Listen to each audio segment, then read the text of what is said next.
할렐루야. 오늘 귀한 말씀 속에서는 죄와 의에 대하여 또 율법과 그리고 은혜에 대하여 말씀을 하고 있습니다. 우리 바울 서신에서 나타난 부분이 이 부분을 많이 말씀을 하고 있는데, 율법은 정죄하는 부분이 있고 은혜는 죄 사함이 있다. 그래서 우리가 율법의 기준으로 볼 때는 완전한 자가 없어서 로마서 3장에 보면 의인은 없나니 하나도 없다라고 말씀을 하죠. 그만큼 우리가 율법의 완전한 자가 될 수 없습니다. 그런데 그렇다면 하나님이 왜 우리에게 율법을 주셨을까라는 거예요. 율법을 지킬 수가 없는데, 완전한 자가 없는데 왜 그럼 율법을 주셨느냐라는 거예요. 율법을 우리에게 주신 이유는 그 율법을 통하여 우리의 부족함을 깨달아 알고 또 우리의 죄인됨을 고백하면서 하나님의 은혜로 말미암아 내가 살고 있음에 대한 그 고백이 우리에게 있기를 원하심이 있다는 겁니다. 여러분들이 항상 신앙생활하면서 제가 늘 말하는 거지만, 하나님께로부터 내가 받은 바 은혜에 대한 그 은혜는 십자가의 은혜와 사랑인데요, 그 감사와 감격하는 마음이 식어지지 않도록 하자라는 말씀을 늘 드리잖아요. 왜? 그것이 우리의 신앙생활이기 때문에 그렇습니다.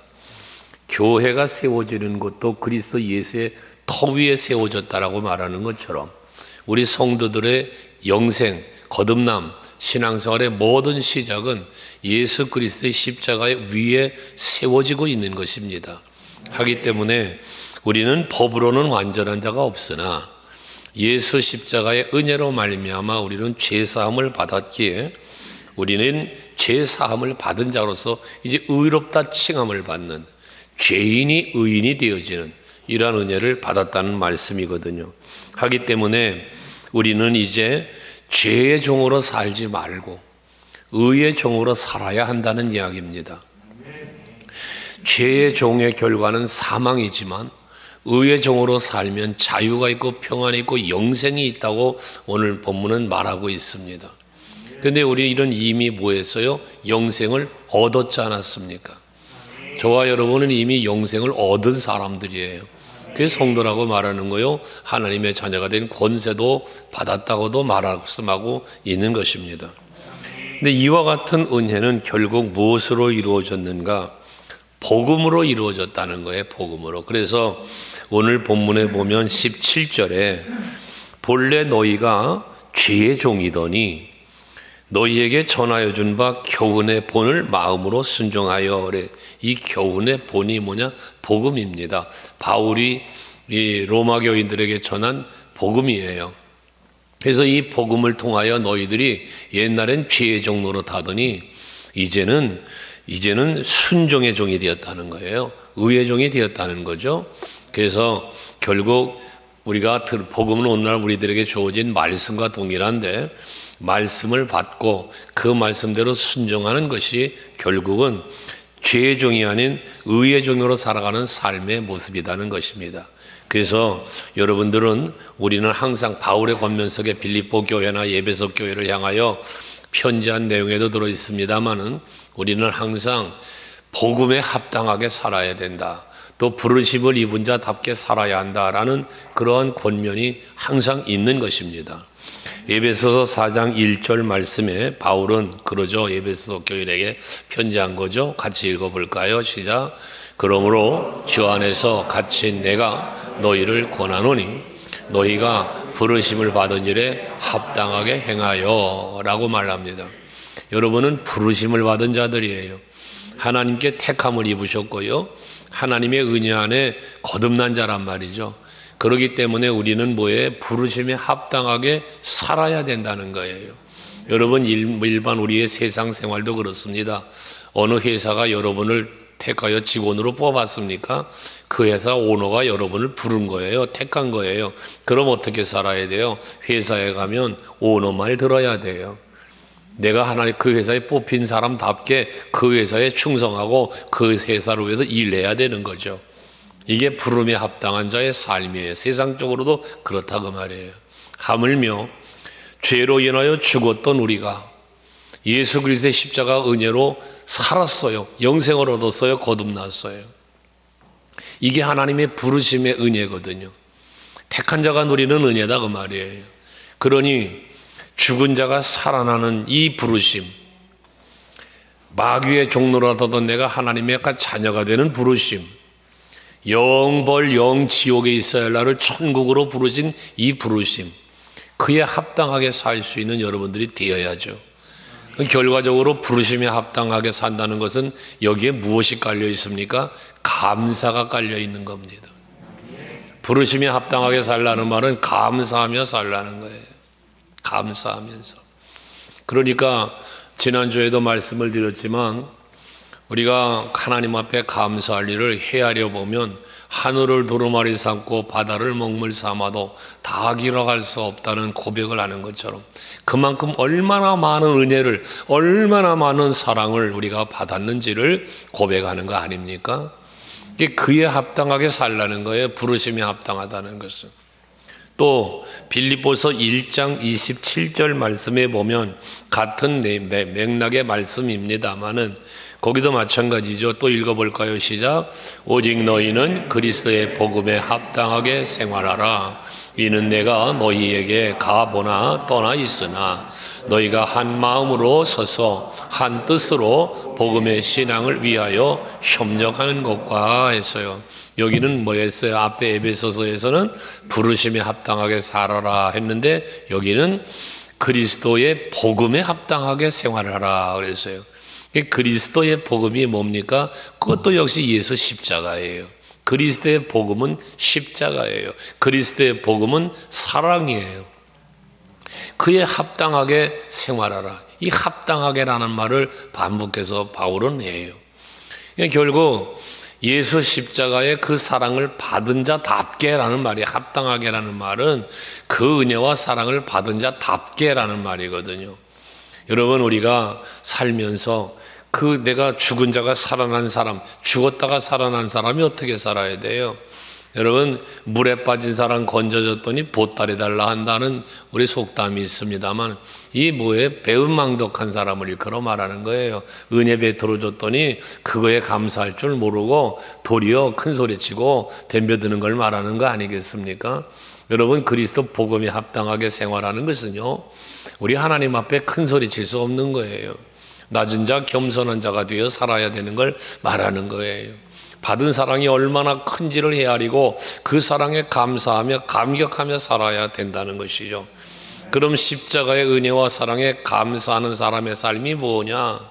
또 부르심에 합당하게 산다, 그리스도의 그 복음에 합당하게 산다는 것은 감사인데, 감사하게 사는 삶이 결과적으로 무엇이냐라고 말할 때 그것이고 거룩함에 이르는 삶을 사는 거라는 거예요. 오늘 본문이 거룩함에 이르라 19절에 말하고 있고 22절에는 거룩함에 이르는 열매를 맺었라 라고 말씀을 하고 있습니다.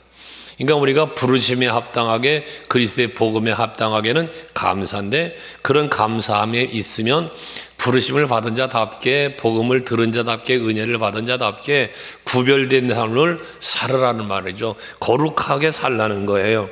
세상의 사람과 다르게 살아야 된다는 거예요. 죄인의 모습으로 살 때와 달라져야 된다는 거예요. 변화를 말하는 것입니다. 여러분, 그래서 우리가 항상 스스로가 생각하고 힘써야 될 것이 뭐냐 하면, 예수를 믿기 이전에 나와 예수를 믿은 다음에 나는 달라져야 되는 거예요. 변화가 일어나야 되는 거예요. 여러분들이 성전에 나와서 예배하시잖아요. 말씀을 들으시잖아요. 그러면 예배한 후에, 예배 이전보다 예배 후에가 달라져야죠. 이 말씀을 듣기 이전과 듣고 난 후가 달라져야죠. 여러분, 이것이 새 것이 되는 거예요. 이게 변화란 말이에요. 이게 거룩함이라는 거예요. 그런데 해를 거듭하고 날이 거듭되고 수없이 예배를 드리고 수없이 기도하고 수없이 말씀을 들어도 변화가 되지 않는다? 거룩해지는 게 아니에요. 정체되는 것이거든요. 정체는 여러분 사망이에요. 여러분, 멈춰 있는 것은 죽은 거예요. 조화 있죠, 조화. 꽃 얘기 가끔 하지만 조화는요, 그 모습 그대로를 계속 가지고 있어요. 죽지도 않고요, 살지도 않아요. 변화가 없어요. 죽은 거예요. 생명이 있는 것은 변화가 일어나요. 여러분, 지금 겨울이라 나뭇잎들이 다 떨어지잖아요. 꽃도 지잖아요. 마치 죽은 것 같잖아요. 그런데 그게 나뭇잎이 떨어지고 그렇게 꽃도 떨어지고 그게 살아있다는 증거예요.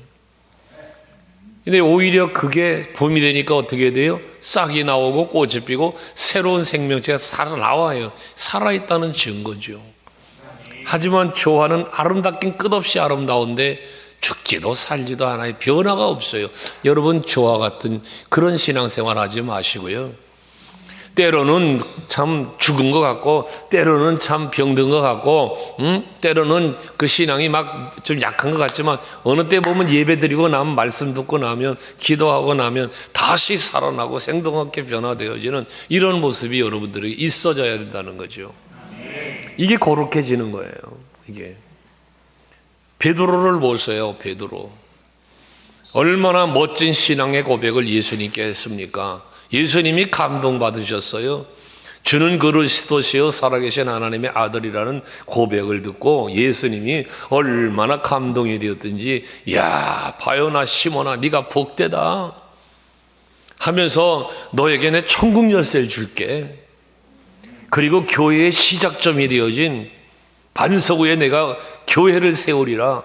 여러분, 바로 그 베드로의 고백 속에, 그 믿음의 고백 위에 여러분 이 교회가 세워지는 거예요. 얼마나 기가 막혀요. 그런데 어째요?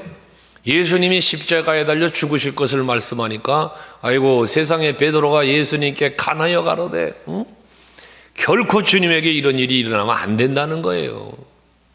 그러니까 예수님 말씀하죠. 야, 이 사탄아, 때 뒤로 물러가라. 갑자기 사탄이 돼버렸어요. 천국 열쇠까지 부여해 주시며 그 믿음의 반석 위에 내가 교회를 세우리라. 음부의 권세가 이기지 못하리라고 했던 그 예수님이, 그런 베드로가 같은 자리에서 같은 때에 여러분 그만 사탄으로 전락해 버려요. 이유가 무엇이었습니까? 네가 하나님의 일은 생각하지 않고 사람의 일을 생각한다고 꾸짖으신 거예요. 여러분, 그 베드로의 고백 속에서도 보지만 여러분들이 신앙생활하는 것이 육에 매여 살면 안 된다는 이야기예요.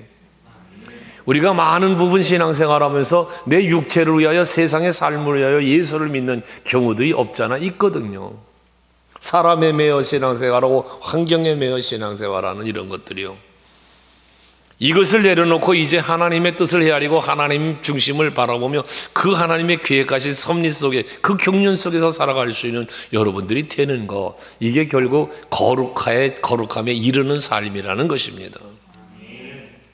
그러니까 결국 거룩함에 이르라 19절에 말하고 있는데, 이 거룩함에 이르기 위해서는 뭐가 필요하냐? 희생이 있어야 돼요.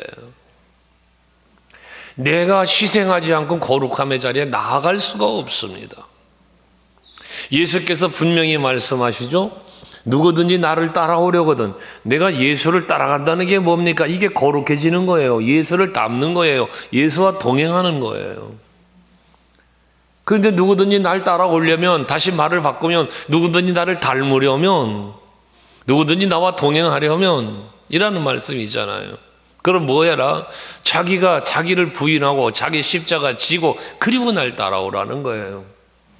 희생이 없이는 예수 따라갈 수 없다는 거예요. 여러분, 예수님을 따를 때요, 희생 없이 따를 생각하면 안 돼요. 고생하는 게 싫어서, 여러분 육체의 고난이 싫어서 여러분 예수 온전히 믿을 수 없어요. 구역의 부흥을 위해서, 구역의 부흥은 꼭 교회 부흥이다. 오늘 우리 목회자 세미나에서 그런 부분을 잠깐 다루고 이야기를 했는데, 어느 목사님이 그런 말씀하더라고요. 우리 구역장님들 여기 계시는데요, 구역이 부흥되려면 여러 가지 있겠지만 구역장님들이 구역 식구들한테 선물을 많이 주면 구역이 부흥된대요. 잘 섬겨주고 먹을 것도 사주고 선물해주고 구역 예배 볼 때 김치도 담가다 주고 예? 자기 집으로 불러서 밥도 사주고 그러는 구역은 부흥이 된다네. 예? 구역장님들 아멘 하나도 안 하잖아.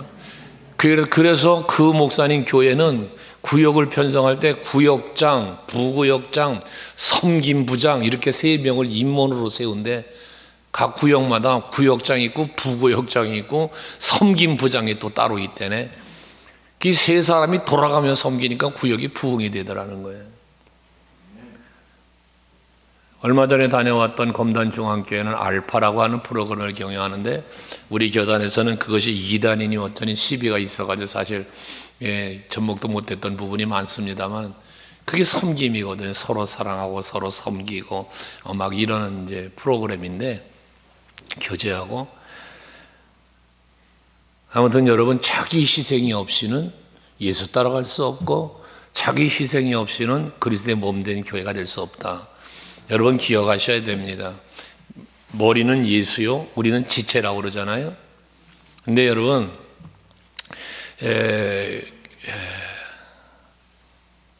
외국 사람 이름은 자꾸 들어도 잊어버리고 봐도 잊어버리는데 그리스도의 예수께서는 그분이 그런 글을 썼어요.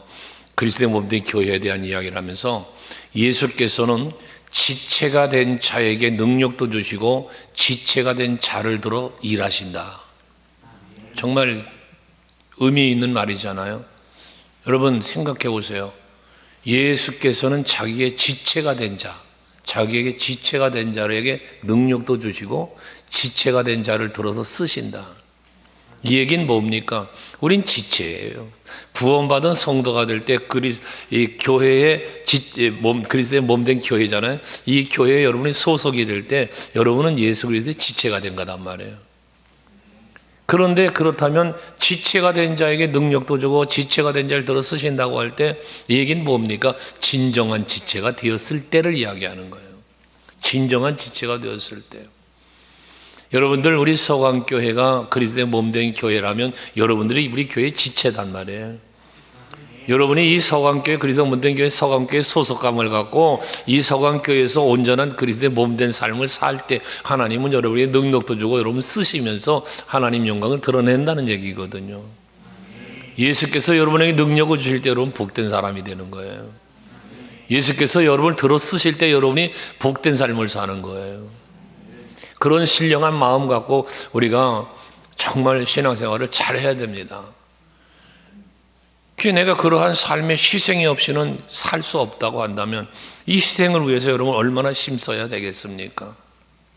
사실 이제 우리가 정신바짝 이번에 부흥회를 놓고도 치유와 회복이라는 주제를 갖고 또 부흥회를 하는 건데요. 여러분 우리가 팬데믹이라는 이 말이 쓰잖아. 팬데믹, 엔데믹 이런 말을 쓰잖아요. 팬데믹은 코로나19 상황 속에서 바이러스를 대체하고 전염병, 이 전염병을 대처하고 방역하고 우리가 그 전염병을 이겨내야 되는 이 상황을 팬데믹이라고 한단 말이에요. 그럼 이제 지금 우리들의 시대는 어디로 들어갔다고 그래요?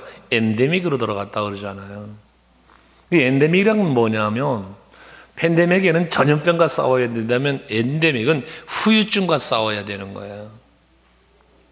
여러분 우리들이 지금 신앙생활 하시면서요, 여러분들이 지금 이때에 코로나19로 인하여 당했던 여러 가지 상황들이 있잖아요. 예배며 여러분 헌신이며 이 모든 것들이 그 후유증이 있단 말이에요. 우리 교회는 그동안 예배를 다 드렸다고 해도 우리 교회도 후유증이 있단 말이에요. 예배를 없앴던 다른 교회는 말할 것도 없지만 예배를 꾸준하게 드려왔던 우리의 교회, 우리 서강교회도 후유증은 있어요. 여러분 개인에게도 있다고요. 이 마스크 착용하고 있는 것도 다 후유증이에요. 마스크 끼고 있다 보니까 여러분 아멘도 제대로 못하지요. 찬송도 제대로 못하지요. 찬송하는지 안 하는지도 몰라. 이거 어쩌면 마스크 끼고 있기 때문에 찬송 안 하는지도 모른다고 그냥. 해야 될 걸 안 하고 있는지도 모른단 말이에요. 그래도 모르니까. 이런 것들이 다 엔데믹에 들어가는 후유증들이란 말이에요.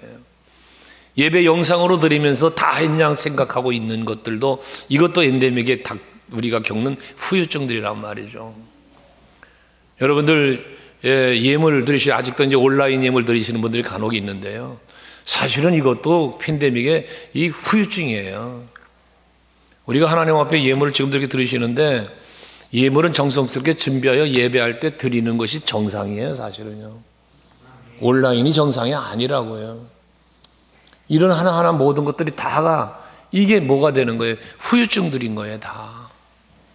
그러니까 여러분들 정말 하나하나 우리가 회복시켜 가야 되니까 회복시켜 가려니까 어떻게 해야 돼요? 내 마음이 내 삶이 회복이 돼야 되는 거예요. 회복이. 그래서 이번 부흥회를 끝나고 나면 바로 이어서 여러분 부활절을 바라보면서 이런 이제 치유와 회복을 향한 이런 부분으로 또 이제 가려고 기도 중에 있는데 그 주제를 오늘 주제를 정해놓고 우리 목사님들이 우리가 목회자들이 교회를 살리자는 운동을 지금 하는 거니까요. 그 주제를 오늘 기도하면서 정했습니다. 어둠에서 빛으로 나아오자. 주제가 어둠에서 빛으로예요. 세상에서 교회로라는 이런 타이틀을 걸고 그리고 이제 우리가 뭐 교단적으로는 사순절이라는 용어를 쓰지 말자 했지만 사순절의 본래 본질적인 의미, 언어적인 건 그렇습니다만은 본래적인 의미를 한번 찾고 그 기간 동안 우리가 한번 기도하면서 영적 것을 깨우고 이 코로나19로 인하여 겪었던 3년의 그 침체 기간을 회복시켜 가보자라고 지금 준비하고 있는데 여러분들 이와 같은 모든 일들에 같이 힘쓰면서 거룩함에 이르도록 여러분들의 영성의 회복과 삶의 변화가 있도록 힘쓰는 여러분들이 될 수 있기를 바랍니다. 이렇게 거룩함에 이르라고 말씀하면서 이제 앞에도 잠깐 말씀드린 것처럼 거룩함에 이르는 열매를 맺으라고 그랬는데요. 이 거룩함에 이르는 열매를 맺기 위해서 21절을 보면 이런 말을 했어요. 20절부터 보면 좋아요. 너희가 죄의 종이 되었을 때는 의에 대하여 자유로웠다. 죄의 종로로 탈 때는 의가 뭔지도 몰라요. 율법이 뭔지도 몰라요. 하나님의 은혜도 몰라요. 모르기 때문에 감사하지 않았고 모르기 때문에 죄를 마음껏 범했어요. 그러니까 의에 자유로웠다는 거예요. 그런데 그로 인하여 너희가 그때 무슨 열매가 얻었냐? 의에 자유로워서 마음껏 죄를 지었는데 무슨 열매를 얻었냐는 거예요. 이제 너희가 그 일을 부끄러워한다. 여러분, 거룩함에 이르려면 거룩함에 이르는 열매를 맺으려면 죄를 부끄러워할 줄 알아야 되는 거예요. 죄를 범하면서도 죄를 부끄러워하지 않아요. 여러분 예배를 드리지 않으면서도 그걸 부끄러워하지 않아요. 주일 성수를 하지 않으면서 부끄러워하지 않아요. 기도하지 않으면서 부끄럽지 않아요. 전도하지 않으면서 부끄럽지 않아요. 헌신치 않으면서 부끄럽지 않아요. 이게 영적인 무감각이에요. 그래서 산무 현상이 벌어지는 신앙생활을 요즘 한다고들 그러는데 무지, 무능력, 또 무감각 이런 것들 이게 영적으로 이러는 게 일어난다는 거예요. 그래서 이런 부분들을 여러분들이 좀 부끄러운 걸 부끄러운 줄 알고 그러고 신앙생활을 할 수 있는 여러분들이 되셔야만 그래야만 우리가 거룩함에 이르를 수 있고 그 거룩함에 이르르는 과정 속에 거룩함의 열매를 맺게 되어진다는 것이거든요. 오늘 이 밤도 여러분들이 더 거룩함에 이르르고 거룩함에 이르는 열매를 맺기 위해서 힘쓰는 가운데 주님 앞에 나와 예배하는 거고요. 여러분들이 헌신하는 겁니다. 더 거룩해지고자 더 하나님의 기쁨이 되는 자리로 나아가고자 부흥회도 하는 거고 특별 기도회도 하는 거고 뭔가 목표를 정하면서 자꾸 나아가는 거 아니겠습니까? 여러분들이 그렇게 무엇인가 하고자 할 때 하려고 힘쓰고 노력하는 그것이 거룩함에 이르는 삶이라는 거예요. 여러분들 이제 당장 주일부터 부흥회인데 새벽 낮 저녁 집회를 할 텐데 여러분들이 지금 어떻게 계획하고 있는지 모르겠습니다만 모든 시간을 참여할 수 있도록 여러분 자신의 시간을 헌신할 수 각오를 하시고 몸을 헌신하고 희생할 수 있게 하고 물질적으로도 하나님 앞에 헌신할 수 있는 그런 마음의 다짐과 기도를 가지고 함께 할 수 있기를 바랍니다.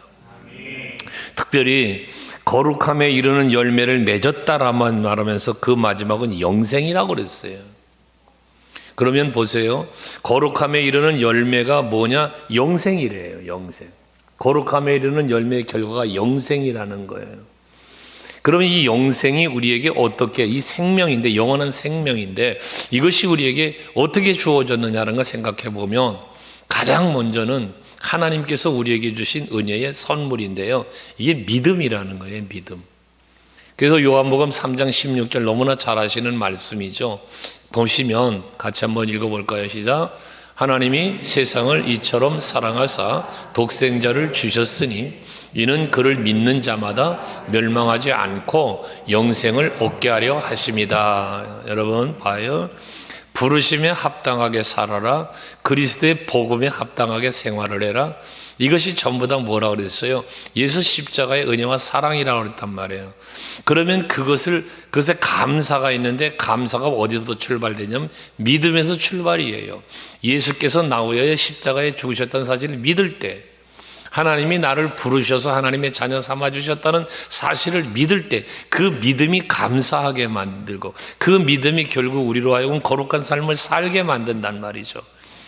하기 때문에 거룩함에 이르는 열매가 영생이라고 볼 때 이 거룩함에 이르는 열매를 맺기 위한 우리의 믿음이 있어야 된다는 거죠. 믿음이. 또 요한복음 5장 24절도 예수께서 친히 하신 말씀인데요, 또 읽어볼래요? 내가 진실로 진실로 너희에게 이르노니 내 말을 듣고 또 나를 보내신 이를 믿는 자는 영생을 얻었고 심판에 이르지 아니하나니 사망에서 생명으로 옮겼느니라. 여러분, 이 예수님의 말씀인데 내 말을 듣고 나를 보내신 이를 믿는 자예요. 믿는 자. 이 사람은 영생을 얻었다는 거예요. 그러니까 여러분들이 예수를 믿을 때, 예수를 나의 구주로 믿을 때, 나 때문에 높은 보좌보로 이 땅에 오심을, 나 때문에 십자가를 지심을, 이 모든 사실을 믿을 때, 또 나를 위하여 거처를 예배하고 계시고 다시 나를 영접하러 오실 것이라는 이와 같은 믿음이 여러분에게 확실하게 있을 때 여러분은 영생을 얻은 자고, 그게 결국 거룩함에 이르는 열매를 맺는 삶을 사는 원인이 된다는 이야기예요. 또 뿐만 아니라 잠언 22장 4절 말씀은 같이 읽어볼까요? 시작. 겸손과 여호와를 경외함의 보상은 재물과 영광과 생명이다. 생명이다. 그러니까 우리가 겸손과 여호와를 경외함의 보상인데, 여호와를 경외한다는 게 뭐냐? 여호와를 경외하는 게 결과적으로는 여호와를 믿고 여호와를 존경하고 여호와를 두려워하고 여호와를 사랑하고 다 함축되어 있는 단어가 여호와를 경외함 아닙니까? 그러한 삶을 살아가는 사람, 이 사람은 뭐했다? 생명을 얻었다는 거예요. 생명. 그러니까 이 영생의 결과물이라는 것이죠. 그래서 거룩함에 이르는 열매를 맺는 결과물이 뭐냐? 믿음이라는 사실을 이렇게 말씀하고 있다는 것입니다. 여러분, 믿음으로 사는 여러분 되셔야 돼요. 믿음으로 사는 자가 하늘의 위로도 받는다고 그랬고, 믿음으로 사는 자가 무슨 일을 만나든지 만사 형통한다고도 했어요. 요셉이 그런 사람이었고, 다니엘이 그런 사람이고, 다윗이 그런 사람이었죠. 이 믿음의 선진들의 이야기가 히브리서 11장에 기록되어 있는 것처럼, 히브리서 11장에는 성경에 나와 있는 많은 인물들이 기록되어 있지만, 만약에 지금 성령의 감동으로 누군가가 다시 한번 히브리서를 기록한다면 여러분의 이름도 그것에 들어갈 수 있기를 바랍니다. 그게 거룩함에 이르는 열매를 맺는 신앙생활이니까 말입니다. 그리고 하나님께서 우리 성도들에게, 택한 자들에게는 하나님이 은사와 때로는 직분을 주셨잖아요. 그래서 이 은사와 직분을 주셨는데 그것이 결국은 무엇 때문에 주셨느냐? 하나님의 뜻을 이루고 하나님의 영광을 드러내게 하시기 위하여 주신 은사고 또 직분이라는 거예요. 그래서 에베소서 4장 11절 12절 말씀에 보면, 어떤 사람에게는 하나님께서 선지자로, 어떤 사람은 사도로, 어떤 사람은 목사와 교사로 세우셨으니 하면서 12절에 보면, 이는, 같이 읽어요. 시작. 이는 성도를 온전하게 하여 봉사의 일을 하게 하며 그리스도의 몸을 세우려 하심이다. 할렐루야.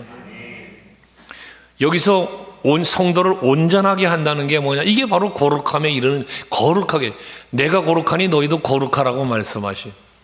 하나님의 거룩함에 나를 이루게 하시려고 나를 사망에서 생명으로 옮기셨잖아요.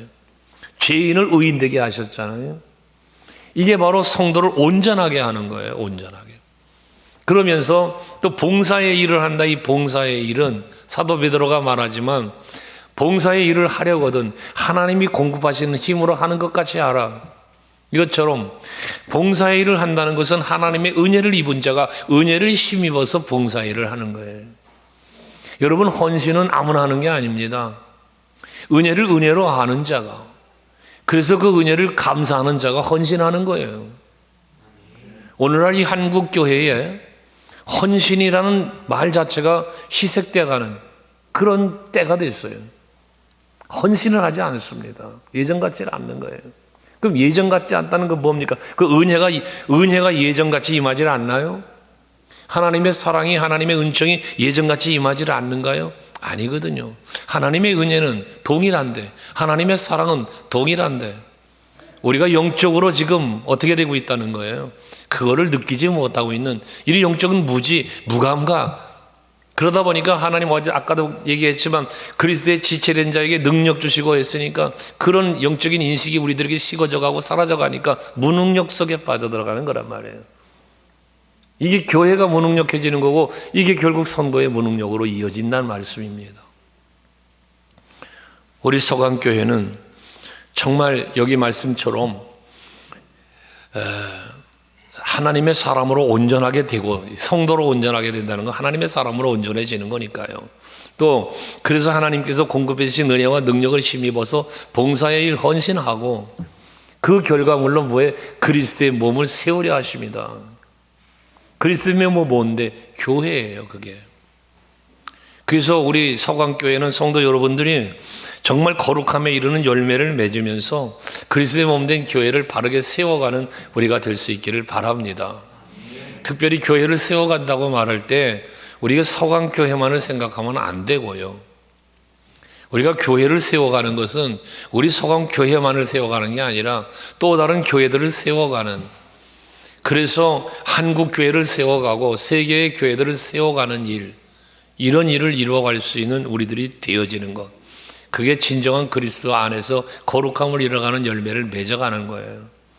선교를 한다, 우리가 뭐 전도를 한다 하는 이것들도 마찬가지입니다. 여러분, 우리가 선교를 할 때에 뭐 거기에 교회 하나 지어주는 게 선교가 아니에요. 여러분, 선교사님들에게 그 작은 것 돈 보내주는 거, 이게 선교가 아니라고요. 선교의 본질은 뭐냐? 왜 우리가 그렇게 후원해야 되느냐?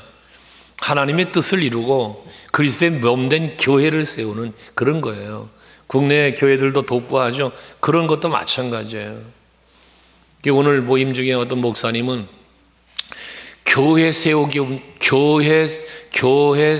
헌금이라는 게 있대요. 그 교회는 교회 세움 헌금, 선교 헌금이라고 안 한대요.